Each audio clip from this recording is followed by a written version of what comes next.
Chapter 341 जबरदस्त attribute boost, हाउतियान का क्रोध, मार्शल डिविनिटी से परे। मोदू के बारे में बोलें तो जाओ फेंग उसे कभी भी मार सकता था, लेकिन अभी के लिए मोदू का जिंदा रहना ज्यादा फायदेमंद था। आखिरकार उत्तर की सीमा बहुत विशाल थी और शुंगनो लोग भी अनगिनत थे। अगर मोदू मर जाता तो कोई नया उत्तराधिकारी खड़ा हो जाता और किन को उनसे निपटने में और समय बर्बाद करना पड़ता। इससे बेहतर था उसे पहले इस्तेमाल करना। पर तुओबा हु अलग था। उसके साथ जाओ फेंग का गहरा खूनी बैर था, उसके पिता का खून, उसके लोगों का संहार। इसलिए अब सब कुछ साफ कर देने का वक्त आ चुका था।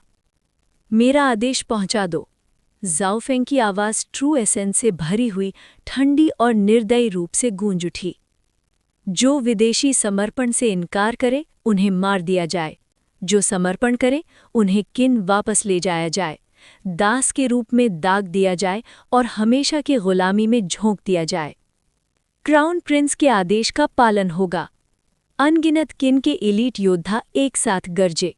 फिर जब घेरे में फंसे हुए विदेशी कबीले सामने थे, किन के सैनिकों ने दहाड़ लगाई। महान किन के क्राउन प्रिंस का हुक्म है, समर्पण करने वालों को जिंदगी मिलेगी, जो विरोध करेगा बिना दया के कत्ल होगा। क्राउन प्रिंस का वचन, समर्पण पर जीवन, विरोध पर मृत्यु। उनकी आवाजें आकाश और रेगिस्तान दोनों को हिला देने वाली थीं। महान रेगिस्तान लाशों से भर चुका था, खून नदियों की तरह बह रहा था। गिरने वालों में लगभग सब विदेशी ही थे। इस युद्ध में किन के सैनिकों का नुकसान ना के बराबर था।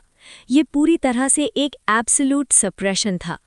किन के एलीट योद्धा सिर्फ कला में ही श्रेष्ठ नहीं थे, उनके हथियार और कवच भी विदेशियों से कई गुना बेहतर थे। ये युद्ध नहीं था, ये एक पूरा का पूरा संहार था। विदेशियों की आत्माओं को भी बर्बाद नहीं होना चाहिए। जाओ फेंग ने शून्य में मंडराती अनगिनत आत्माओं को देखा। उसकी आंखों में ठंडक चमक उठी। नेदरवर्ल्ड फ्लेम, उसने हाथ उठाया। काली ज्वालाएं, नेदरवर्ल्ड की आग, उसकी ट्रू एसेंस के साथ भड़कती हुई फैल गईं। अब जाओ फेंग की मार्शल कल्टिवेशन मार्शल डिविनिटी के स्तर पर पहुंच चुकी थी। ये मरण शगत की चोटी थी। सीधी टक्कर में मार्शल आर्ट्स अमरों से काफी आगे थी। मार्शल डिविनिटी के इस स्तर पर जाओ फेंग आसानी से अमरों का वध कर सकता था, और अगर अपने एट्रीब्यूट्स को पूरी तरह मिला दे तो वो ऑर्डिनरी इमॉर्टल से ऊपर के अस्तित्वों से भी भिड़ सकता था। पल भर में आकाश विदेशी आत्माओं की चीखों से भर गया। उनकी आत्माएं काली आग में जलकर बिल्कुल मिटा दी गईं। शायद ये एक निर्दयी अंजाम था, पर यह जाओ फेंग का तरीका था अपने दुश्मनों से निपटने का। अगर ये आत्माएं अंडरवर्ल्ड में गिर जाती तो शायद उनकी पीड़ा और भी भयानक होती। पता नहीं ध्यानस्वैंग मिरर मेरे गिरे हुए किन के सैनिकों की आत्माओं को संभाल सकता है या नहीं। जाओ फेंग की नज़र हवा में तैरती हुई उन कुछ 100 किन के सैनिकों की आत्माओं पर पड़ी। अब तक जाओ फेंग इस दुनिया के ढांचे को काफी हद तक समझ चुका था। मृत्यु के बाद हर आत्मा अंडरवर्ल्ड में पुनर्जन्म के लिए जाती है, लेकिन पुनर्जन्म के बाद क्या होता है ये कोई नहीं जानता। आकाश में मौजूद सेलेस्टियल कोर्ट, वो खूनी मांस भक्षी अमर, उन्हें सोचकर जाओ फेंग को लगता था कि अंडरवर्ल्ड का पुनर्जन्म चक्र उतना पवित्र नहीं है जितना कहानियों में बताया जाता है, बल्कि ये उसके पिछले जीवन की सबसे अंधेरी भयानक कथाओं जैसा लगता था। एक बार कोशिश करते हैं, हो सकता है मैं सब कुछ नियंत्रित ना कर सकूं, लेकिन कम से कम अपने किन के सैनिकों की आत्माओं को बचा सकता हूं। अगर ये कामयाब हुआ तो मैं इसे पूरे ग्रीट किन के लोगों तक बढ़ा सकता हूं। अगर मेरे छोटे जगत के अंदर एक सेल्फ कंटेन्ड पुनर्जन्म चक्र बना दिया जाए तो ये आत्माएं वहीं दोबारा जन्म ले सकेंगी। फिलहाल मुझे सिर्फ ध्यानस्वैंग मिरर के अंदर उनके लिए एक अलग स्पेस बनाना है। थोड़ी देर सोचने के बाद जाओ फेंग ने हाथ बढ़ाया। ध्यानस्वैंग मिरर शून्य में प्रकट हुआ। कलेक्ट, उसकी डिवाइन विल के साथ गिरे हुए किन के कुछ 100 सैनिकों की आत्माएं ध्यानस्वैंग मिरर में खींच ली गईं। मिरर के अंदर जाओ फेंग की डिवाइन सेंस ने हर जगह झांक ली। उनकी आत्माओं को एक अदृश्य नियति शक्ति सुरक्षित कर रही है, इस वजह से वो पूरी तरह स्थिर है। जैसे मैंने सोचा था, फेट की शक्ति ही सबका मूल है। किन का हर योद्धा थियान स्विंग मिरर का एक टुकड़ा अपने साथ रखता है। भविष्य में अगर वो युद्ध में गिरता है तो वही टुकड़ा उसकी आत्मा को मुख्य थियान स्विंग मिरर तक ले आएगा। इस तरह एक सेल्फ सस्टेनिंग सिस्टम बन जाएगा जो ग्रेट किन के योद्धाओं की आत्माओं को अंडरवर्ल्ड के अनजाने भविष्य से बचा लेगा। अगर ये आत्माएं लंबी अवधि तक स्थिर रहती हैं तो मैं इस व्यवस्था को और बढ़ा सकता हूँ, ग्रेट किन के सभी नागरिकों तक। सब कुछ सही पाकर जाओ फेंग संतुष्ट हो गया। उसके मन में आत्म संरक्षण का भविष्य धीरे धीरे स्पष्ट होता जा रहा था, लेकिन अब इस पर ज्यादा रुकने का समय नहीं था। 3 महासेनापति। जाओ फेंग ने तीनों महासेनापतियों की तरफ देखा। हम आपके आदेश का पालन करेंगे महाराज। तीनों ने तुरंत सलाम किया। पूरे स्तर पर हमला शुरू करो। उत्तर की सीमा और इस विशाल रेगिस्तान को पूरी गति से जीतो। हर 100 मील पर एक किला नगर बनाया जाए। लकड़ी, ईंट, अनाज, सैन्य सामग्री सब कुछ थियान स्विंग मिरर से लिया जा सकता है। मैं और 3 लाख लॉजिस्टिक सैनिक भेज रहा हूं जो निर्माण में मदद करेंगे। इस युद्ध का पूरा अधिकार मैं तुम तीनों को देता हूं। 1 साल के अंदर ये पूरा उत्तर का रेगिस्तान ग्रेट किन का हिस्सा होना चाहिए और डोंगहू और शोंगनो पूरी तरह से दबा दिए जाने चाहिए। जाओ फेंग की आवाज शांत थी, पर उसमें अटल दृढ़ता थी। हम आपकी इच्छा को पूरा करेंगे, तीनों सेनापति एक साथ बोले। आदेश देने के बाद जाओ फेंग ने सिर हिलाया और अपनी नजर नीचे काले ड्रैगन पर डाली। रेगिस्तान का युद्ध जारी रहेगा। तुम यहीं रहो और बेलेफ एनर्जी को निगलते रहो। खुद को और शक्तिशाली बनाओ और याद रखना, इंसानों को नुकसान नहीं पहुंचाना। काला ड्रैगन धीरे से गरजा, जैसे अपनी वफादारी का वचन दे रहा हो, और उत्तर का आकाश किन के भविष्य के बोझ से और भी भारी हो गया। झाओ फेंग ने आखिरी बार बैटलफील्ड पर नजर डाली और फिर सख्ती से कहा। उसका शरीर चमका और अगले ही पल उसने शून्य को चीरते हुए वहां से प्रवेश कर लिया। वॉइड घट गया और क्राउन प्रिंस का अस्तित्व उसके अंदर विलीन हो गया। हम क्राउन प्रिंस को विनम्र विदाई देते हैं। तीनों महासेनापतियों ने गहरी श्रद्धा के साथ सलाम किया। उनकी आंखों में सम्मान और भक्ति भरी हुई थी। वो चुपचाप उस जगह को देखते रहे जहां से झाओ फेंग गायब हुआ था, जैसे उस पल को अपने दिल में कैद कर लेना चाहते हों। जब शून्य दोबारा बंद हो गया तब जाकर उन्हें होश आया। हम ऐसी शक्ति कब हासिल कर पाएंगे? एक सेनापति ने गहरी सांस लेते हुए कहा। हवा में उड़ना, शून्य को चीर देना। उसकी आवाज में आश्चर्य और लालच दोनों थे। तीनों अनजाने में ही लंबे सांस छोड़ बैठे।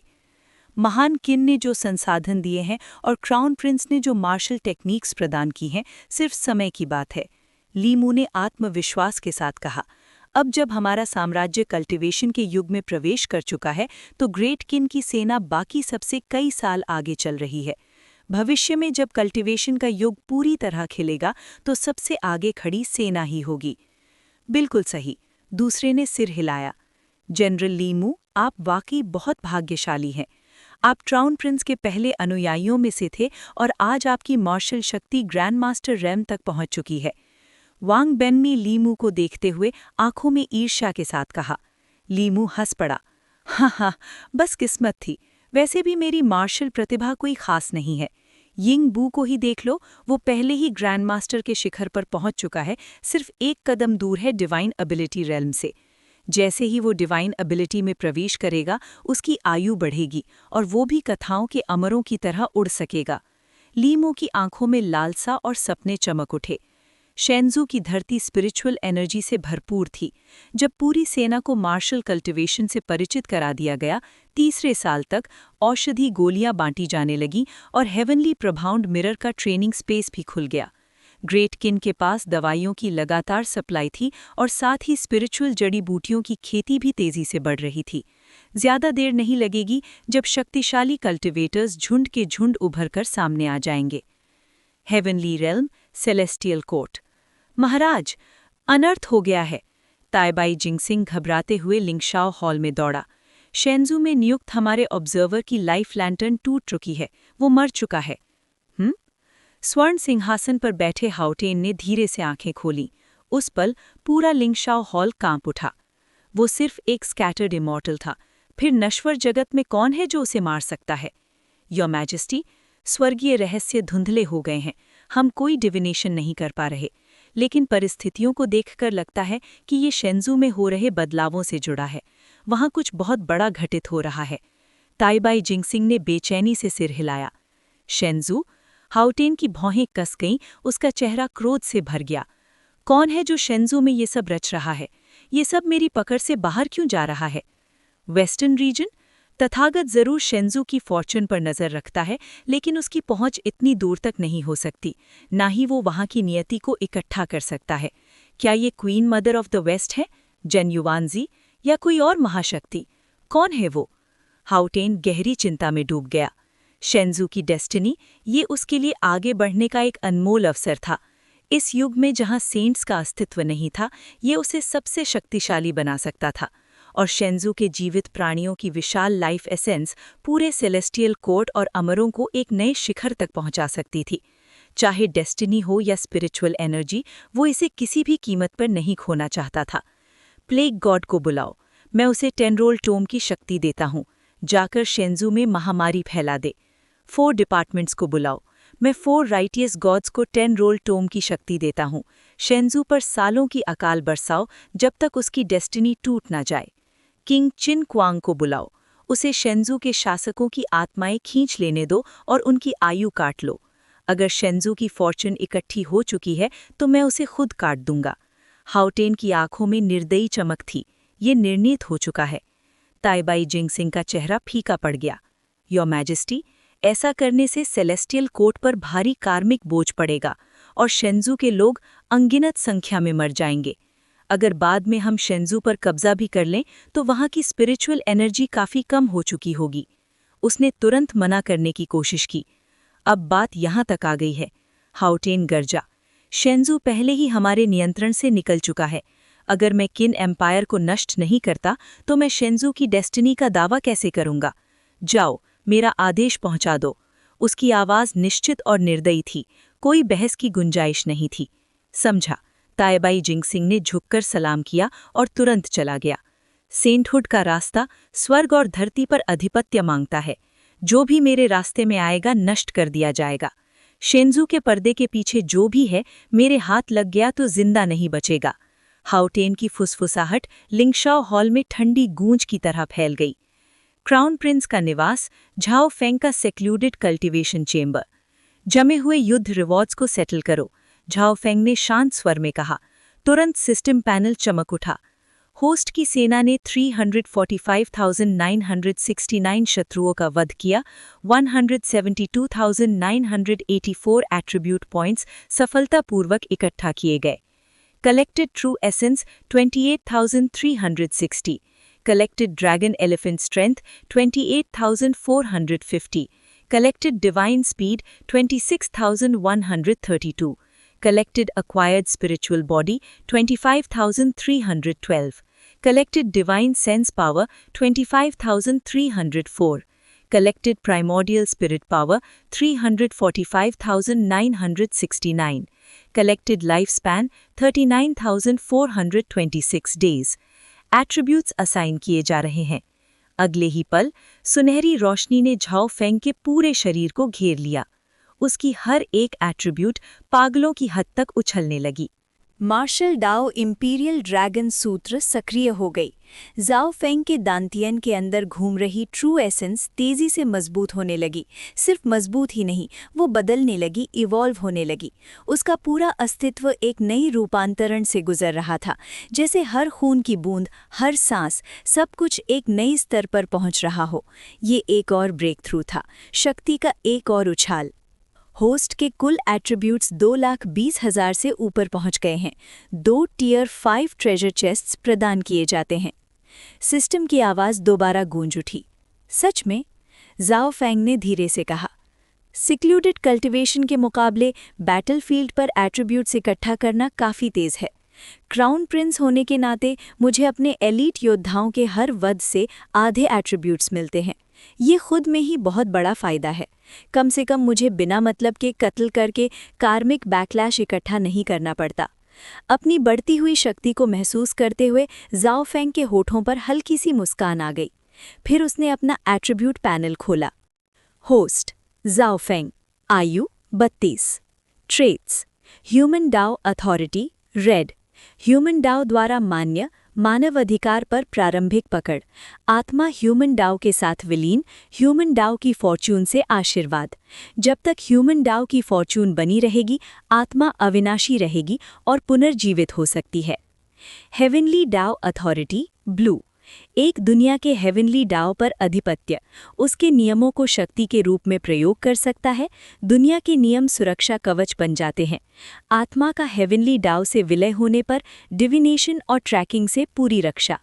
Martial Dao progenitor gold, martial Dao का सृजक, अपने नीचे के सभी मार्शल कल्टिवेटर्स पर पूरा दबाव, सभी मार्शल कल्टिवेटर्स की सामूहिक फॉर्चून इकट्ठा करता है, भाग्य और अवसर बहुत बढ़ा देता है।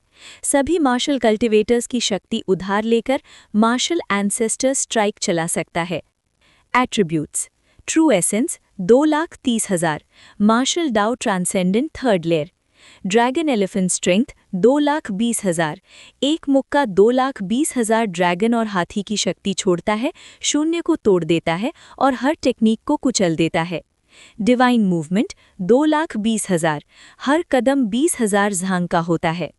पोस्टनेटल स्पिरिचुअल बॉडी 2,20,000, साधारण जीवों से 2,000 गुना तेज स्पिरिचुअल एनर्जी ग्रहण करता है, चोटों की तेज भरपाई, स्टैमिना और ट्रू एसेंस का लगातार पुनरुत्पादन। डिवाइन सेंस 2,20,000, 20 लाख झांग तक फैला हुआ, आसपास की स्पिरिचुअल एनर्जी पर पूरा नियंत्रण, सोल सर्चिंग टेक्निक्स का उपयोग संभव। प्राइमोडियल स्पिरिट स्ट्रेंथ 3,40,000, आत्मा प्राइमोडियल स्पिरिट में बदल चुकी है, एस्ट्रल प्रोजेक्शन, पोजेशन और शून्य यात्रा संभव।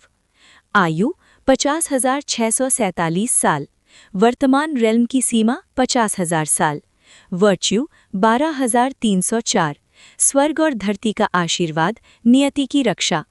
कार्मिक सिन 18, जितना ज्यादा कार्मिक सिन उतनी ज्यादा हेवन और अर्थ की अस्वीकृति। Portable space 2,99,999 cubic metre. Cultivation technique martial dao imperial dragon सूत्र, ह्यूमन डाओ फॉर्च्यून से आशीर्वाद, रोजाना कल्टिवेशन से सभी एट्रीब्यूट्स +500, किसी एक एट्रीब्यूट पर फोकस करने पर +1000। Martial techniques prison heaven finger, 10,000 swords converge, mountain shattering slash, 1 sword across ages, dragon subduing palm, explosive fist. Treasures half-step innate fortune spirit treasure, heavenly profound mirror. Postnatal supreme treasure, innate realm. Postnatal supreme treasure, 9 cauldrons of Huaxia. अपने वर्तमान attributes को देखकर Zhao Feng को महसूस हुआ जैसे पूरा अस्तित्व ही हिल गया हो। उसकी ट्रू एसेंस अब इतनी शक्तिशाली थी कि अमरों का वध कर सकती थी। सिर्फ उसकी शारीरिक शक्ति ही अमरों को मिटा देने के लिए काफ़ी थी। उसकी प्राइमोडियल स्पिरिट की ताकत साधारण अमरों से काफ़ी आगे निकल चुकी थी। उनकी स्पिरिचुअल शक्ति उसके सामने बिल्कुल फीकी पड़ जाती। पोस्टनेटल स्पिरिचुअल बॉडी के कारण वो अविश्वसनीय गति से स्पिरिचुअल एनर्जी ग्रहण करता था। ट्रू एसेंस लगातार भर रही थी और कल्टिवेशन बिना रुके आगे बढ़ रही थी। जहाँ तक वर्च्यू का सवाल था, ये उसे पंगलाई में उस सो कॉल्ड सेलेस्टियल एनवॉय और उसके शिष्यों का सफाया करने से मिला था। और कार्मिक सिन, ये तभी जमा होना शुरू हुआ जब Zhao Feng void smashing realm तक पहुंच गया। इससे पहले वो अभी भी नश्वर जगत का ही हिस्सा माना जाता था और कार्मिक सिन रिकॉर्ड ही नहीं होता। नहीं तो चाहे उसने 2 लाख दुश्मन मारे हों या 5 लाख, उसका कार्मिक सिन सोच से परे होता। अगर उस पर 2 लाख कार्मिक सिन होता तो शायद जहां भी जाता ट्रिब्यूलेशंस और कैलामिटीज उसका पीछा करती। अगला रेल्म पाने के लिए ज़ाओ फेंग ने सोचा, मैं किसी एक एट्रीब्यूट को ही फोकस करके अपनी ट्रू एसेंस को मार्शल डाओ ट्रांसेंडेंट से आगे धकेल सकता हूँ, लेकिन अभी जल्दी नहीं है। उसकी नज़र एट्रीब्यूट्स पर टिकी हुई थी।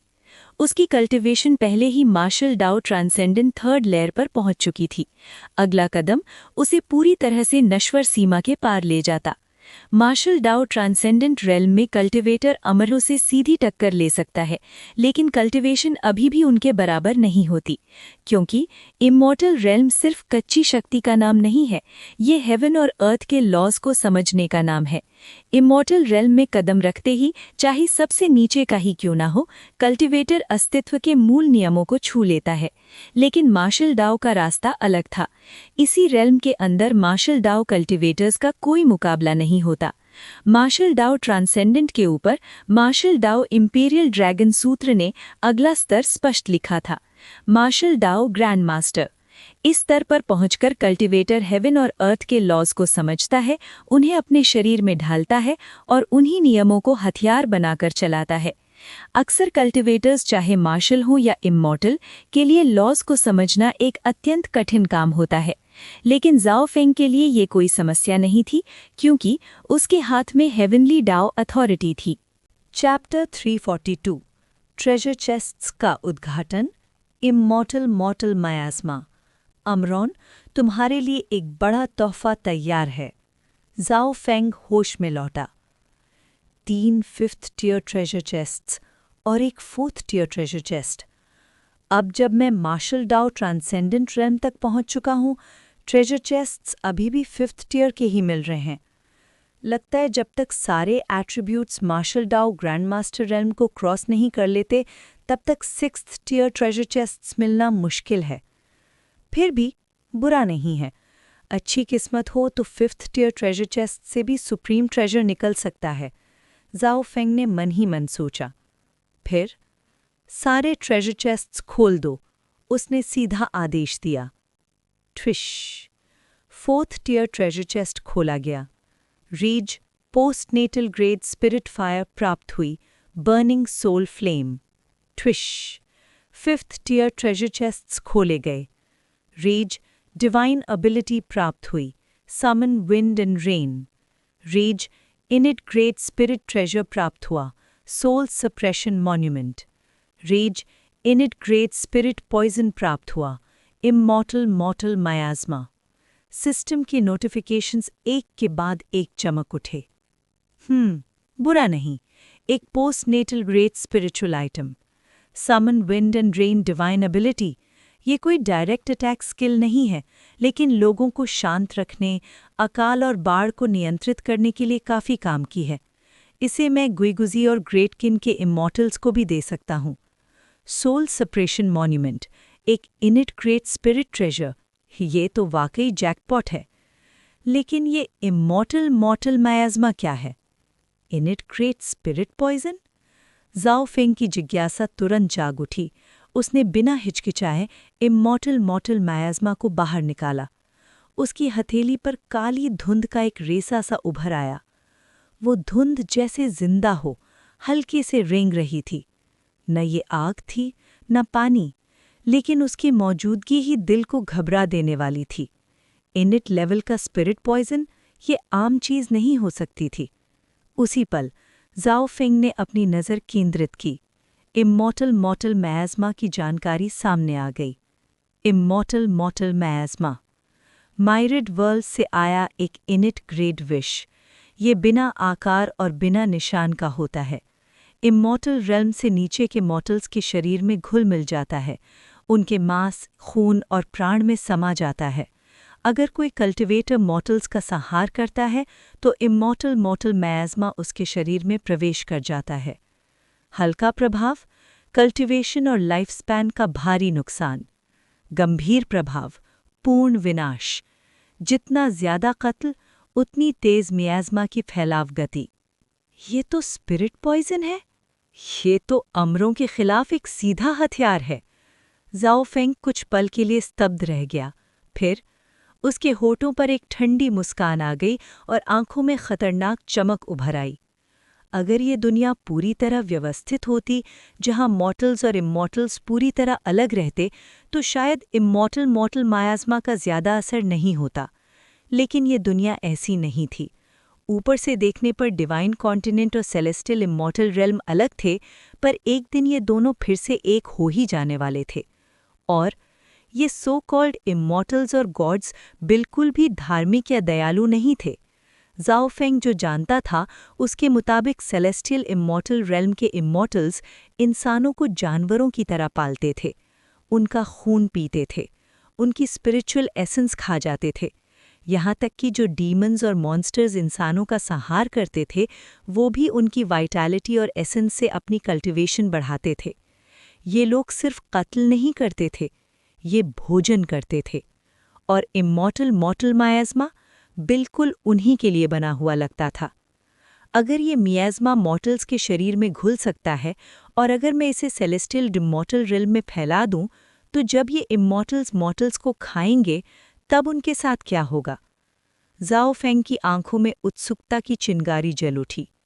इसमें कोई शक नहीं था, ये कोई आम जहर नहीं था, ये तो इमॉर्टल्स की जड़ पर वार कर रहा था। अगर उन्होंने बड़े स्तर पर मॉर्टल्स का संहार किया तो कमज़ोर इमॉर्टल्स खुद ही इस मियाज़मा से खाए जाएंगे। इसे रिफाइन करना होगा। इमॉर्टल मॉर्टल मियाज़मा, तुम उन सो कॉल्ड इमॉर्टल्स और गॉड्स के लिए एक लाजवाब सरप्राइज बनोगे। ज़ाओ फेंग की आवाज़ में छुपी हुई एक्साइटमेंट स्पष्ट थी। सच कहें तो वो सोल सप्रेशन मॉन्यूमेंट से भी ज़्यादा इस पर खुश था, क्योंकि ये सेलेस्टियल इमॉर्टल रेल्म के इमॉर्टल्स और गॉड्स के खिलाफ एक घातक हथियार था। बिना वक्त गवाए ज़ाओ फेंग ने स्पिरिट पॉइजन को रिफाइन करना शुरू कर दिया। ये स्पिरिट ट्रेजर नहीं था, लेकिन एक स्पिरिचुअल एंटिटी थी, बिल्कुल उन स्पिरिट फ्लेम्स की तरह जो उसने पहले पाए थे। इसलिए इसे भी कंट्रोल और रिफाइन किया जा सकता था। ज़्यादा देर नहीं लगी, ट्रेजर चेस्ट से प्राप्त होने की वजह से कोई रोक टोक या रेजिस्टेंस नहीं आई। ज़ाओ फेंग ने स्पिरिट पॉइजन को सफलता से रिफाइन कर लिया। उसने हाथ छटका, काली धुंध की हल्की सी रेखा चमकी और फिर हवा में घुलकर गायब हो गई। इमॉर्टल्स, गॉड्स, मेरा बड़ा तोहफा तुम्हारा इंतज़ार कर रहा है। ज़ाओ फेंग ने ठंडी हंसी हंसी। अभी भी burning soul flame, soul suppression monument और divine ability summon wind and rain बाकी था। ज़ाओ फेंग ने उनका भी रिफाइनमेंट शुरू कर दिया।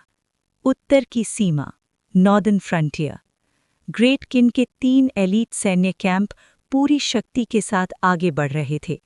सर्व आउट हमला शुरू हो चुका था।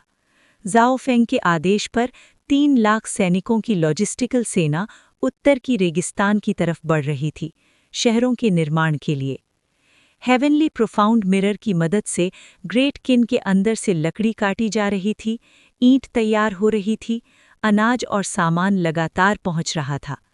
लॉजिस्टिकल सेना रात दिन काम कर रही थी और धीरे धीरे उत्तर की विशाल सीमा पर नए शहर उभरने लगे। जहां जहां ग्रेट किन ने विजय हासिल की, वहां के विदेशी कबीले इन नए शहरों में बसा दिए गए।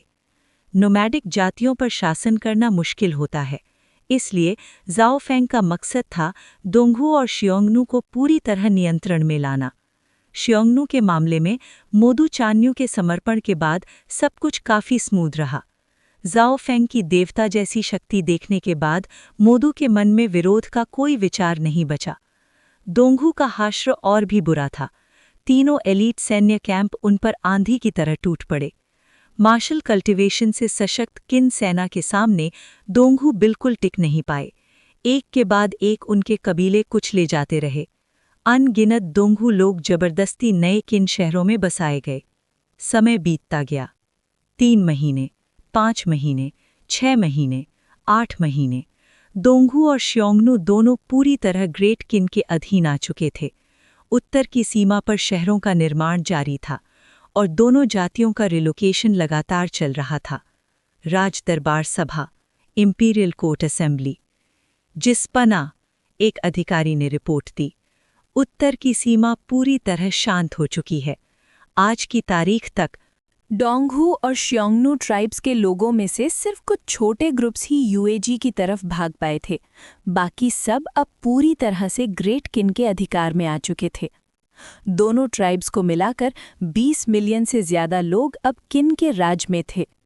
शहंशाह के आदेश के अनुसार नॉर्दर्न फ्रंटियर में शहरों का निर्माण लगातार जारी था।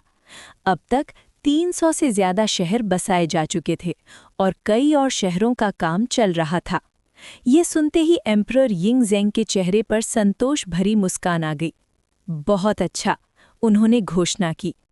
ज़ेनबे कैंप, नॉर्दर्न फ्रंटियर कैंप और लैंटियन कैंप ने बेइंतहा मेहनत की है। मेरा फरमान पहुंचा दो। जो भी सैनिक युद्ध में दुश्मन का वध करेगा उसे उसके मौजूदा मिलिट्री रिवॉर्ड्स के साथ साथ मेरिट पॉइंट्स भी मिलेंगे। हर एक दुश्मन के वध पर 50 मेरिट पॉइंट्स, और इसकी कोई सीमा नहीं होगी। अगर कोई सैनिक देश के लिए वीर गति को प्राप्त होता है तो उसके मेरिट पॉइंट्स उसके परिवार को दिए जाएंगे। ये इनाम ग्रेट किन के सभी योद्धाओं को प्रेरित करेगा। फरमान सुनते ही सभी दरबार के अधिकारी झुक गए। महाराज बुद्धि और करुणा के प्रतीक हैं। फिर एम्परर ने आगे कहा, चांसलर लुबवेई, नॉर्दर्न फ्रंटियर बेहद विशाल है। ये हमारे शेंज्यू से भी बड़ा है। शहरों का निर्माण और डोंगहू श्योंगनू लोगों का पुनर्वास तुम्हारी निगरानी में होना चाहिए। वहां तैनात सेना तुम्हारी पूरी मदद करेगी। लुबवेई ने गहरा प्रणाम किया। महाराज निश्चिंत रहें, मैं अपनी पूरी शक्ति लगा दूंगा। इसी समय प्राइम मिनिस्टर हान फे आगे बढ़े। महाराज, डोंगहू की जनसंख्या लगभग 15 मिलियन है और श्योंगनू की 13 मिलियन। ये हमारे अनुमान के अनुरूप है। इतनी बड़ी जनसंख्या का शासन बहुत सावधानी से करना होगा। यिंगज़ेंग ने सिर हिलाया। हान फेई की बात सही है। नॉर्दर्न फ्रंटियर अभी जीता गया है। उनमें से कई लोगों के मन में ग्रेट किन के प्रति अभी भी नफरत होगी। इसलिए शासन सोच समझकर करना जरूरी है। तब ली सी आगे आई। महाराज, जैसे क्राउन प्रिंस ने पहले सुझाव दिया था, विदेशियों को विदेशियों के द्वारा शासित करने की नीति तुआनैन और गोरियों में सफल रही है। वही नीति नॉर्दर्न फ्रंटियर में भी अपनाई जा सकती है। विदेशियों से सतर्क रहना जरूरी है, पर उनका उपयोग भी किया जा सकता है। डोंगहू और श्योंगनू के कुलीन वर्ग सदियों से चरागाहों पर कब्जा जमाए हुए थे, जबकि आम चरवाहों पर भारी कर लगता था। अगर ग्रेट किन उनके आम लोगों को हुपोऊ, चरागाह और खेती के अधिकार दे तो उनका जीवन पहले से कई गुना बेहतर हो जाएगा। इससे उनके ट्राइबल एरिस्टोक्रेसी का प्रभाव भी टूट जाएगा। साथ ही नॉर्दर्न फ्रंटियर को प्रोविंसेस और प्रीफेक्चर्स में बांटना होगा ताकि शासन आसान हो। यिंगज़ेंग ने सहमति में सिर हिलाया। सिर्फ बल प्रयोग से विदेशी जनसंख्या को संभालना काफी नहीं होता। कठोर नियंत्रण और करुणा दोनों का संतुलन जरूरी था। ये नीति पहले ही तुआनैन और गोरियों में सफल हो चुकी थी। विदेशियों के लिए अलग नियम थे। ज्यादा कर, हुआक्शिया लोगों से 20% ज्यादा, मार्शल आर्ट्स पर पाबंदी, सीखने या अभ्यास की इजाजत नहीं। ज्यादा बेगार 5 साल, जबकि हुआक्शिया नागरिक सिर्फ 2 साल। फिर भी उनका जीवन पहले से कई गुना बेहतर हो गया था और धीरे धीरे उनके दिल में ग्रेट किन के प्रति आभार पैदा हो रहा था। नॉर्दर्न फ्रंटियर का विभाजन। नॉर्दर्न फ्रंटियर में कितने प्रोविंसेस और प्रीफेक्चर्स होने चाहिए? यिंगज़ेंग ने पूछा। लुबवेई आगे आए। महाराज, वहां 30 मिलियन से ज्यादा लोग हैं। विद्रोह को रोकने और शासन मजबूत रखने के लिए मेरा सुझाव है 5 प्रोविंसेस बनाए जाएं और उन्हें 50 प्रीफेक्चर्स में बांटा जाए। इस तरह जनसंख्या और शक्ति कभी एक जगह इकट्ठा नहीं हो पाएगी। यिंगज़ेंग ने तुरंत फैसला किया। ठीक है, 5 प्रोविंसेस और 50 प्रीफेक्चर्स बनाए जाएंगे। काउंटीज का विभाजन आवश्यकता के अनुसार होगा। चांसलर लुबवेई, ये काम तुम्हारे हवाले है। गवर्नर्स, प्रीफेक्चुरल हेड्स और काउंटी ऑफिशियल्स के नाम तैयार करके मुझे भेजना। ग्रेट किन में योग्य अधिकारियों की कमी नहीं थी, इसलिए एम्परर ने ये जिम्मेदारी आराम से सौंप दी। तब क्राउन प्रिंस झाओ फेंग बोले, दादा महाराज, हेवनली प्रोफाउंड मिरर ही ग्रेट किन के शासन की नींव है। नॉर्दर्न फ्रंटियर के लोगों को भी इसका उपयोग देना चाहिए ताकि फरमान और नीतियां तुरंत पहुंच सके और उनकी वफादारी बढ़े। साथ ही कम से कम 2 एलीट मिलिट्री कैंप्स को वहां स्थायी रूप से तैनात करना जरूरी है। करुणा जरूरी है, पर सेना एक मजबूत डिटेरेंट होनी चाहिए। मेरा सुझाव है कि नॉर्दर्न फ्रंटियर कैंप और ज़ेनबे कैंप वहीं तैनात रहें। नीचे खड़े झाओ की ने भी आगे बढ़कर रिपोर्ट दी। ये सुनकर यिंगज़ेंग के चेहरे पर संतोष आ गया। कीर बिल्कुल सही कह रहा है। चुंगफू, तियानजुआन मिरर का वितरण शुरू करो।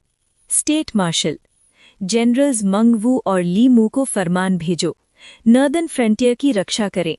अगर कोई भी विदेशी ट्राइब बगावत करे तो बिना दया के मार डालो। आज्ञा का पालन होगा, लू बवई और वांग जियान ने एक साथ कहा। इसी समय चुनयू यू आगे आए। महाराज, 9 प्रोविंसेस की एकेडमी से 5000 छात्र राजधानी पहुंच चुके हैं जो इंपीरियल एग्जाम्स देंगे। इस बार परीक्षा का निरीक्षण कौन करेगा? एम्परर ने पूछा। 1 साल बीत चुका था। दूसरा बैच सरकारी सेवा के लिए तैयार था। पहला बैच पहले ही चुना जा चुका था और उसका एग्जामिनर झाओ सेंग था। दादा महाराज, ये छात्र ग्रेट किन के भविष्य के स्तंभ हैं। आपका पोता ये जिम्मेदारी संभालना चाहता है। झाओ की तुरंत बोले। यिंग ज़ेंग जोर से हंसे। बहुत अच्छा, सिर्फ इच्छा रखना ही काफी है। इस बार परीक्षा तुम संभालोगे। धन्यवाद दादा महाराज, झाओ की खुशी से बोला। फिर एम्परर ने पूछा, अब पूरे साम्राज्य की एकेडमीज का हाल कैसा है? चुन्यू यू ने उत्साह से रिपोर्ट दी। महाराज, एकेडमीज में अब अनेक विषयों की शिक्षा दी जा रही है। शासन, युद्ध नीति, martial arts, immortal cultivation, alchemy, artifact forging, formations और सभी दार्शनिक स्कूलों का ज्ञान। छात्र अब सिर्फ एक विषय तक सीमित नहीं है, वो मल्टीपल डिसिप्लिन सीख रहे हैं, हर एक अपनी विशेषता के साथ। ये तो बहुत उत्तम है। यिंग ज़ेंग ने सिर हिलाया। ग्रेट किन किसी एक ही सिद्धांत को महत्व नहीं देगा। हम सभी स्कूल्स ऑफ थॉट की शक्तियों को अपनाकर अपने साम्राज्य को और मजबूत बनाएंगे। महाराज अति बुद्धिमान है। सभी दरबार के अधिकारियों ने एक साथ सहमति प्रकट की। तभी रेन श्याओ तेज कदमों से सभागृह में घुस आया। महाराज, गंभीर समस्या हो गई है। उसका चेहरा कठोर और चिंता से भरा हुआ था। तुरंत ही सभी मंत्रियों की नजर उस पर टिक गई। क्या हुआ? यिंग ज़ेंग ने भौहें सिकोड़ते हुए पूछा। आज के दिन ग्रेट किन इतना शक्तिशाली था, फिर कौन सी आपत्ति आ सकती थी? महाराज, मुझे अभी-अभी ग्वानज़ोंग से अति आवश्यक रिपोर्ट मिली है। ग्वानज़ोंग में भयानक अकाल पड़ गया है। ग्रेट रिवर्स सूख चुकी है। बड़ी-बड़ी नहरें बिना पानी के हो गई हैं। खेती की जमीन फट चुकी है और स्पिरिचुअल राइस की फसल मुरझा रही है। रेन श्याओ ने भारी आवाज में रिपोर्ट दी। ये सुनते ही पूरे दरबार का रंग बदल गया। ग्वानज़ोंग में अकाल? ये कैसे हो सकता है? ग्रेट रिवर सूख गई, खेत जला दिए गए, स्पिरिचुअल राइस मुरझा रही है। ये असंभव है। ग्वानज़ोंग जब से बसा है, दशकों से वहां अकाल नहीं पड़ा। आज अचानक कैसे? दरबार में चारों तरफ से चकित स्वर गूंज उठे। अगर कहीं और अकाल होता तो बात समझ आती, पर ग्वानज़ोंग तो ग्रेट रिवर और लो रिवर से जुड़ी नहरों पर निर्भर करता था। वहां पानी की कमी कैसे हो सकती थी? ये कब शुरू हुआ? यिंग ज़ेंग का चेहरा गंभीर हो गया। महाराज, 2 दिन पहले पानी कम होने के लक्षण दिखने लगे थे। ग्वानज़ोंग के गवर्नर ने तुरंत जांच करवाई और अकाल की पुष्टि की। आज ही रिपोर्ट भेजी गई है, रेन श्याओ ने जवाब दिया। अकाल? यिंग ज़ेंग ने गहरी सांस ली, भौहें और भी सिकुड़ गईं। तभी श्याओ हे का चेहरा भी बदल गया। महाराज, शू कमांडरी के गवर्नर ने भी सूचना भेजी है। शू में भी भयानक अकाल पड़ा है। सिर्फ शू ही नहीं, दू कांग भी अकाल की चपेट में है। खेती की जमीन सूख रही है और स्पिरिचुअल राइस वहां भी मुरझा रही है। क्या 3 बड़े अनाज उत्पादन क्षेत्र सभी अकाल की चपेट में हैं? ये सिर्फ संयोग नहीं हो सकता। ये तीनों जगह हजारों मील दूर हैं, एक ही समय कैसे प्रभावित हो सकती हैं? मंत्री हक्के बक्के रह गए। ये कोई आम इलाके नहीं थे, ये ग्रेट किन के मुख्य अन्न भंडार थे। यिंग ज़ेंग अभी इस झटके को समझ ही रहा था कि हन फई का चेहरा भी अचानक बदल गया, जैसे उसे तियानशुएन मिरर के जरिए कोई अति आवश्यक संदेश मिला हो। महाराज, चिंगज़ोउ, जीज़ोउ और यूज़ोउ के गवर्नर्स ने रिपोर्ट भेजी है। इन प्रोविंसेस के कई काउंटीज में भयानक प्लेग फैल चुका है। बहुत से नागरिक संक्रमित हो चुके हैं। पहले लक्षण 2 दिन पहले दिखे थे और आज इसे बड़े स्तर की महामारी के रूप में कंफर्म किया गया है। उसके शब्द खत्म होते ही पूरा दरबार हिलसा रह गया। अकाल, महामारी, प्राकृतिक आपदा और मानव आपत्ति, जो आमतौर पर कभी एक साथ नहीं होती, और फिर भी आज ये सब एक ही समय ग्रेट किन की कई प्रोविंसेस में फूट पड़े थे। महाराज, ये सब कैसे हो रहा है? समय और पैमाना दोनों ही बहुत संदिग्ध हैं। ऐसा लगता है जैसे कोई जानबूझकर ये सब रच रहा हो। कहीं ऐसा तो नहीं देवता हम पर क्रोधित हो गए हैं? ल्यू बुबोई ने गंभीर स्वर में कहा। चैप्टर 343 यिंग ज़ेंग का हुक्म, बौद्ध कल्टिवेटर्स पर दबाव, ज़ाओ फेंग बनाता है नए नियम। लूबू वे की शब्द सुनते ही दरबार के सभी मंत्रियों को उस दिन की याद आ गई जब आकाश से 9 उल्का पिंड गिरे थे। उस समय एक भविष्यवाणी भी फैली थी, किन के पतन की भविष्यवाणी। किस्मत अच्छी थी कि उस वक्त ग्रेट किन अपनी शक्ति के शिखर पर था। टियानसियान मिरर के जरिए पूरे साम्राज्य पर पूरा नियंत्रण था, इसलिए कोई बड़ा उपद्रव नहीं हुआ।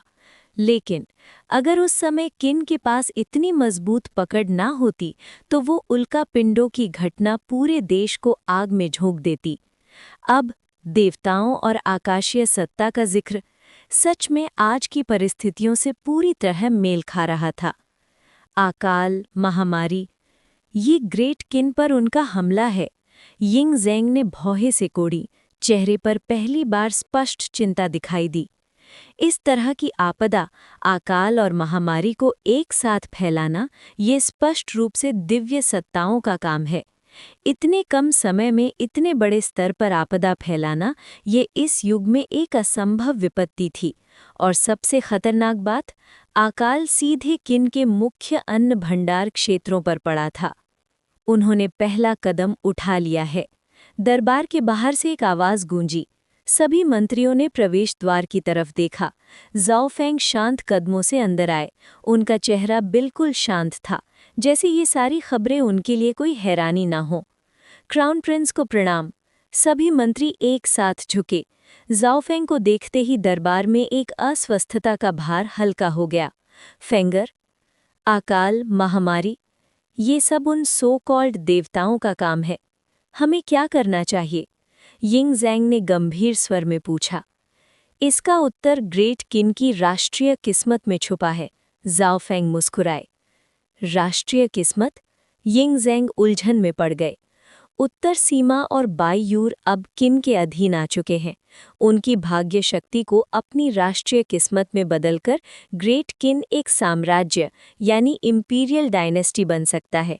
साम्राज्य की शक्ति से हम 9 प्रोविंसेस बैरियर स्थापित कर सकते हैं, जो देवताओं की शक्ति को किन की जमीन पर प्रभाव डालने से रोक देगा। ज़ाओ फेंग ने शांत स्वर में समझाया। बहुत उत्तम। यिंग ज़ेंग ने सिर हिलाया। चेहरे का तनाव धीरे धीरे कम हो गया। फेंगर, उनका असली उद्देश्य क्या है? यिंग ज़ेंग के स्वर में क्रोध उभर आया। ये क्रोध सीधा उन आकाशीय देवताओं के लिए था। पिता, मैं पहले ही कह चुका हूँ, उनका लक्ष्य ग्रेट किन का पतन है। शेंजू की भाग्य शक्ति को छीनना, लोगों को गुलाम बनाना और उन्हें बलिदान के रूप में इस्तेमाल करना।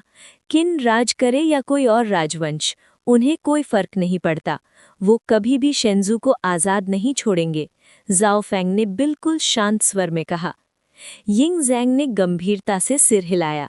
पहले ज़ाओ फेंग ने देवताओं के बारे में कहा था, पर यिंग ज़ेंग ने उसे ज़्यादा गंभीर नहीं लिया था। आखिरकार वो तो दूसरे लोक में रहते थे। मॉर्टल वर्ल्ड पर उनका प्रभाव सीमित होना चाहिए था। लेकिन आज अकाल, महामारी और ये सब उनके द्वारा। लोगों के बीच इतनी दूरी होने के बावजूद वो किन पर इतना भयानक प्रहार कर सकते थे। अब यिंग ज़ेंग के पास उन्हें नज़रअंदाज करने का कोई विकल्प नहीं था। महाराज, क्राउन प्रिंस, देवता ग्रेट किन को ही क्यों निशाना बना रहे हैं? क्या सिर्फ इसलिए क्योंकि हम बहुत शक्तिशाली हो गए हैं? लूबू वे ने उलझन भरे स्वर में पूछा। बाकी मंत्री भी हैरान थे। इन शब्दों पर जब यिंग ज़ेंग बोलने वाले ही थे, ज़ाओ फेंग ने पहले ही कह दिया। प्राइम मिनिस्टर और आप सभी मंत्रियों की नज़र में देवता क्या होते हैं? देवता सबसे ऊपर होते हैं, दुनिया का नियम संभालते हैं और अमरत्व का सुख भोगते हैं। पुराने ग्रंथों के अनुसार वो स्वतंत्र होते हैं, मॉर्टल वर्ल्ड से परे होते हैं। लूबू वे ने सोचकर जवाब दिया। कई मंत्रियों ने सहमति में सिर हिलाया। ये सुनकर ज़ाओ फेंग हंस पड़े। अगर मैं कहूं कि ये सो कॉल्ड देवता असल में दैत्य है? देवता? दैत्य? मंत्री एक दूसरे को हैरानी से देखने लगे। फिर आओ मैं तुम्हें इनके असली स्वर्ग दिखाता हूँ। जाओ फेंग ने हाथ उठाया और एक प्रचंड शक्ति ने पूरे महल को घेर लिया। एक पल में सब कुछ बदल गया। शानदार महल गायब हो गया। उसकी जगह खून से भीगा हुआ द्वीप, लाशों के पहाड़ और हड्डियों का समुद्र। जमीन खून से भरी थी, हर तरफ बिखरी हुई अस्थियां, जहां नजर जाए सिर्फ कत्लेआम। कुछ पल बाद दृश्य गायब हो गया। यही है तुम्हारे देवता। ये मनुष्य मांस खाते हैं, लोगों की जन्मजात जीवन शक्ति चुराकर अपनी उम्र बढ़ाते हैं, इंसानों की सार शक्ति को लूटकर अपनी शक्ति बढ़ाते हैं। शेंजू, ये मॉर्टल लोक आखिरी बचा हुआ आश्रय है और इस पर भी इनकी नजर है। जाओ फेंग की आवाज सभागृह में गूंज उठी। मंत्रियों का रंग उड़ चुका था। वो सब राजनीति और साजिशों के आदतशुदा थे, पर अभी जो देखा उसने उनके आत्मा तक को हिला दिया था। लाशों से भरी धरती, औरतें, पुरुष, बच्चे, यहाँ तक कि शिशु तक, खून से भरा नलक। क्राउन प्रिंस, ग्रेट किन को क्या करना चाहिए? लूबुवे ने गंभीर स्वर में पूछा। सिर्फ एक रास्ता है, ग्रेट किन को और भी मजबूत बनना होगा। जब हम काफी मजबूत हो जाएंगे तो देवता हमें नुकसान नहीं पहुंचा सकेंगे। अभी वो सिर्फ दिव्य कलाओं से हमला कर सकते हैं, खुद इस लोक में उतरने की हिम्मत नहीं। जिस दिन ग्रेट किन सच में मजबूत हो गया, उस दिन वो बिल्कुल बेबस हो जाएंगे। जाओ फेंग ने दृढ़ता से घोषणा की। ग्रेट चिन के लिए हम अपनी जान तक कुर्बान कर देंगे। दरबार के सभी मंत्री एक साथ गरजे। सिविल और मिलिट्री दोनों पक्ष के अधिकारी एक ही पल में झुक गए। अभी अभी जो खौफनाक और खून से भरा दृश्य उन्होंने देखा था, उसके बाद हर मंत्री के दिल में गहरी घबराहट और अर्जेंसी पैदा हो चुकी थी। इंसानों को पशुओं की तरह पालना, देवताओं के द्वारा खा जाना, सिर्फ सोचना ही रूह को कांपने पर मजबूर कर देता था। इसी पल report, your majesty, crown prince. राजमहल के बाहर एक गंजा आदमी आया है। वो अपने आप को वेस्टर्न रीजन्स के बौद्ध संप्रदाय से बताता है। कह रहा है कि वो खास तौर पर पश्चिम से आया है, ग्रेट चिन को बचाने के लिए। इंपीरियल गार्ड्स का एक सैनिक तेज कदमों से अंदर आया और रिपोर्ट दी। बौद्ध? यिंगज़ेंग ने संदेह भरी नज़रों से जाओ फेंग की तरफ देखा। आखिरकार आ ही गए। जाओ फेंग हल्की सी हंसी के साथ बोला, वरना अजीब होता अगर ना आते। सेलेस्टियल एनवॉय से निपटने के बाद जाओ फेंग को पहले ही पता था कि चिन के पश्चिमी क्षेत्रों में कल्टीवेटर्स मौजूद हैं, और सबसे महत्वपूर्ण बात, ये हेवनली कॉर्ट के नहीं थे, ये बुद्धिस्ट सेक्ट से थे। अर्थली इमॉर्टल रेल्म में कई शक्तियां शेंजू को एक बोझ की तरह देख रही थी, और बौद्ध भी उनमें से एक थे। अब जब वो आ गए थे तो निश्चित ही उनका कोई ना कोई छुपा हुआ एजेंडा होगा। उसे अंदर बुलाओ, जाओ फेंग ने सैनिक को आदेश दिया। जी, जैसे आदेश। सैनिक तुरंत लौट गया। कुछ ही देर बाद एक बौद्ध भिक्षु भगवा वस्त्र पहने, गंजा सिर, हाथ में माला लिए दरबार में प्रवेश करता है। इस युग में शेंजू की जमीन पर भिक्षुओं का आना बिल्कुल ही अनोखा था। सभी मंत्री इस अजनबी गंजे को गौर से देख रहे थे। उनकी आंखों में जिज्ञासा और संदेह दोनों थे। अमिताभ, मैं फालिन हूँ, एक तुच्छ भिक्षु। चिन के सम्राट को प्रणाम। भिक्षु ने हाथ जोड़कर हल्का सा झुकाव दिखाया, पर घुटने नहीं टेके। अपराध। वांग जियन आगे बढ़े और ठंडी आवाज में गरजे। विदेशी मेहमान हिज मैजेस्टी के सामने आते ही घुटने टेकना अनिवार्य है। घुटो। सारे सैनिक अधिकारी एक साथ घूम गए। उस पल पूरे दरबार में प्रभावशाली मार्शल ऑरा भर गया। फालिन ने वांग जियन और अन्य सैनिक अधिकारियों पर एक नज़र डाली। वो उनकी शक्ति महसूस कर सकता था। मैं सांसारिक बंधनों से परे हूँ, फालिन ने उपेक्षा भरे स्वर में कहा। मैं सिर्फ बुद्ध के सामने घुटने टेकता हूँ। इस नश्वर दुनिया के सम्राट मेरे वंदन के योग्य नहीं। अगर मैं चिन के सम्राट के सामने घुटने टेक दूं तो उनकी आयु घट जाएगी। उसकी नज़र पूरे दरबार पर फिर गई। उसके स्वर में घमंड साफ झलक रहा था। ओ? यिंगज़ेंग की आवाज़ बर्फ जैसी ठंडी हो गई। फिर देखते हैं तुम मेरी आयु कैसे घटाते हो। घुटो। इन शब्दों के साथ सम्राट का आदेश खुद प्रकट हो गया। ग्रेट चिन की राष्ट्रीय किस्मत जाग उठी और मानव नियम की शक्ति फैल गई। फालिन का चेहरा तुरंत फीका पड़ गया। उससे पहले कि वो कुछ समझ पाता, उसके शरीर से सुनहरी बौद्ध प्रकाश फूट पड़ा, चिन की राष्ट्रीय शक्ति का विरोध करने के लिए। नेसेंट सोल, दाओ के साथ एकीकरण। जाओ फेंग ने तुरंत उसकी कल्टीवेशन पहचान ली, इसीलिए वो अकेला चिन आने की हिम्मत कर पाया था।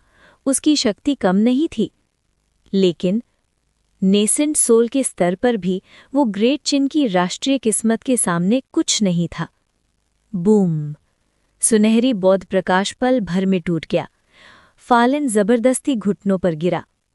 चाहे जितना जोर लगाए, उठना असंभव था। ये क्या? यिंगज़ेंग ने ऊपर से देखते हुए कहा। तुम तो कह रहे थे घुटने टेकने से मेरी आयु घट जाएगी। बताना, क्या मेरी आयु घट गई?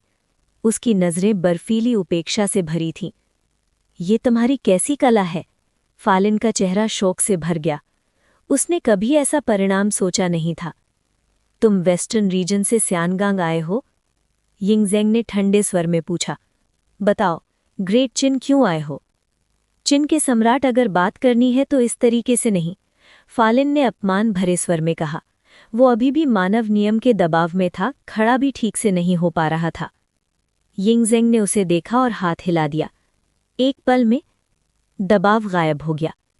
फालिन धीरे से खड़ा हुआ, लेकिन पहले जैसा घमंड अब उसके चेहरे पर नहीं था। मैं अपने बुद्ध के आदेश पर यहाँ आया हूँ, उन्होंने हाथ जोड़कर कहा। शेंजू और ग्रेट चिन को बचाने के लिए। ग्रेट चिन को तुम्हारी रक्षा की जरूरत क्यों पड़े? अमिताभ, आकाश से विपत्ति उतर चुकी है, क्या चिन सम्राट इसे नहीं देख रहे? ये देवताओं का क्रोध है, हेवनली कोर्ट ने ये आपदाएं भेजी हैं। जब तक चिन राज करेगा, ये आपदाएं रुकेंगी नहीं। अंत में आपका साम्राज्य और पूरा शेंजू अनंत पीड़ा में डूब जाएगा। मेरे बुद्ध करुणा के सागर हैं।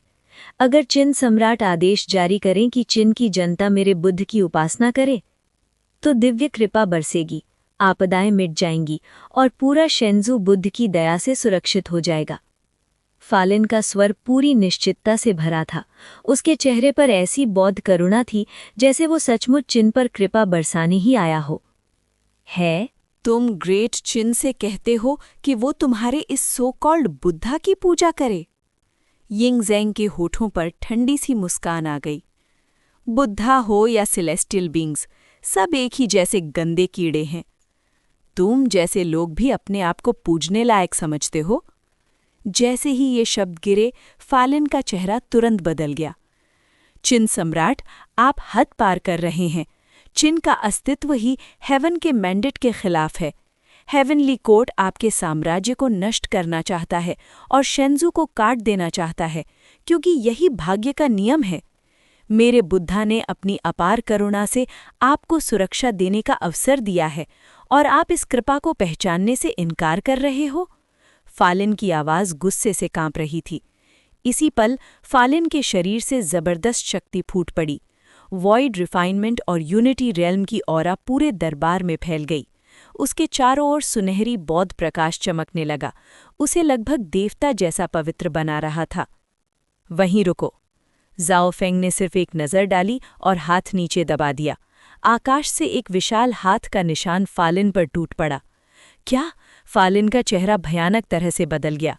उसने जल्दी से अपनी बौद्ध शक्ति इकट्ठी की और पलटकर एक पाल्म स्ट्राइक मारा, पर बहुत देर हो चुकी थी। बूम! उसकी बौद्ध रक्षा पल भर में चूर चूर हो गई। फालिन का पूरा शरीर उछलकर दूर जा गिरा। इसी वक्त रेन शाओ कई इंपीरियल गार्ड्स के साथ आगे बढ़ा। लोहे की जंजीरें निकाली गईं और फालिन की क्लैविकल्स के आर पार घुसा दी गईं। दो और सैनिकों ने तेज कील उसके दांतियन में ठोक दी। एक ही पल में उसकी कल्टीवेशन पूरी तरह सील हो चुकी थी।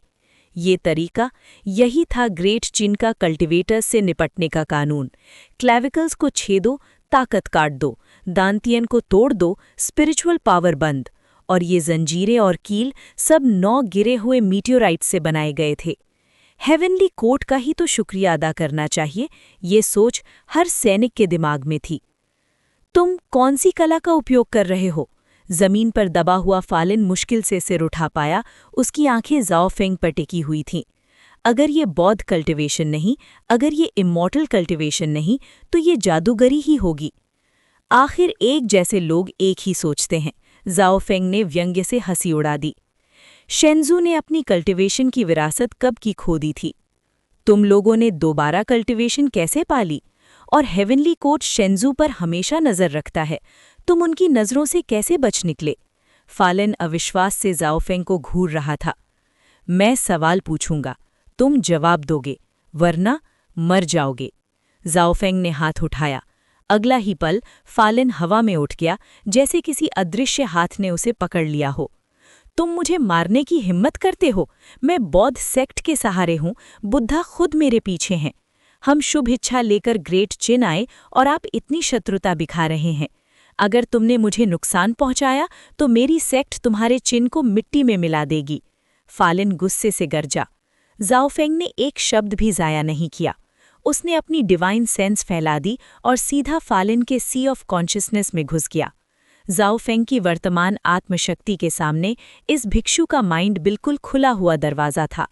जैसे ही जाओ फेंग की डिवाइन सेंस ने उसकी बौद्ध रक्षा तोड़कर अंदर प्रवेश किया, आह आह आह, फालिन की चीख पूरे दरबार में गूंज उठी। उसका शरीर बुरी तरह से झटके खाने लगा। सोल सर्चिंग एक अत्यंत निर्दयी टेक्निक थी और इसके बाद इंसान जीवित मुर्दा बन जाता था। कुछ देर बाद जाओ फेंग ने अपनी डिवाइन सेंस वापस खींच ली। फालिन जमीन पर ढह गया, आंखें खाली, मुंह से बेकार की हंसी निकल रही थी। इसका मतलब बौद्ध सेक्ट भी ग्रेट चिन की किस्मत निगलने आई है। कितनी हंसी की बात है। जाओ फेंग ठंडी हंसी हंसा। सोल सर्च के जरिए जाओ फेंग को बौद्ध सेक्ट का पूरा प्लान समझ आ चुका था। हेवनली कोर्ट सीधा चिन को तबाह करना चाहता था ताकि जोर से शेंजू की डेस्टिनी खा सके, लेकिन बौद्ध सेक्ट वो धीरे धीरे काटने वाली छुरी थी। चिन में अपना धर्म फैलाना, लोगों को पूजा में फंसाना, विश्वास को इकट्ठा करना और धीरे धीरे पूरे देश की किस्मत हड़प लेना। समय के साथ बुद्धिज्म शेंजू में जड़ पकड़ लेता और डेस्टिनी उनके हाथ आ जाती। बेशक उनके पास आपदा मिटाने के तरीके थे। हेवनली कोर्ट ने बीमारी और अकाल भेजे थे और बौद्ध उन्हें हटा सकते थे। साफ था, एक विपत्ति फैला रहा था, दूसरा लाभ उठाने आ रहा था। अगर ग्रेट चिन एक आम राज्य होता तो इसका विरोध असंभव था, पर अब ये सब एक मजाक था। फेंगर, तुम्हें क्या पता चला? चिन सम्राट ने जाओ फेंग की तरफ देखा। पिताजी, ग्रेट चिन को जल्द ही एक और कल्टिवेशन का रास्ता मिलने वाला है। जाओ फेंग मुड़कर मुस्कुराया। मतलब तुमने इस गंजे गधे की कल्टिवेशन टेक्निक ले ली? चिन सम्राट ने जमीन पर पड़े बेवकूफ की तरह हंसते हुए फालिन को देखा। बौद्ध कल्टिवेशन हो या इमॉर्टल कल्टिवेशन, सब अलग अलग रास्ते हैं, पर मंजिल एक है। जब ग्रेट चिन कल्टिवेशन के इस महायुग में प्रवेश कर चुका है तो हमें सभी रास्तों को अपनाना होगा। इमॉर्टल कल्टिवेशन स्पिरिचुअल रूट्स देखता है, बौद्ध कल्टिवेशन विजडम रूट्स देखता है, मार्शल डाओ हड्डियों और शरीर को देखता है। लेकिन आज से जाओ फेंग की नज़र पूरे दरबार पर घूम गई।